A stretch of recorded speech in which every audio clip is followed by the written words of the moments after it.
भाजपला आणखी एक धक्का, रत्नागिरी उत्तर भाजप जिल्हा चिटणीस संजय सावंत यांचा राजीनामा। रत्नागिरी उत्तर येथील भारतीय जनता पक्षाचे जिल्हा चिटणीस संजय धोंडू सावंत यांनी आपल्या पक्ष सदस्यत्वाचा राजीनामा दिला आहे। दिनांक 25 मार्च 2026 रोजी त्यांनी अधिकृतरित्या हा निर्णय जाहीर केला।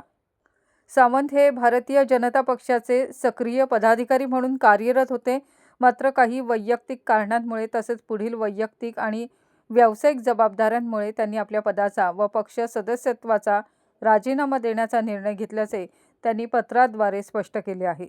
आपल्या राजीनामा पत्रात त्यांनी पक्षाने दिलेल्या संधीबद्दल कृतज्ञता व्यक्त केली आहे। पक्षात काम करताना मिळालेल्या सहकार्याबद्दल त्यांनी सर्व पदाधिकारी व कार्यकर्त्यांचे आभार मानले आहेत।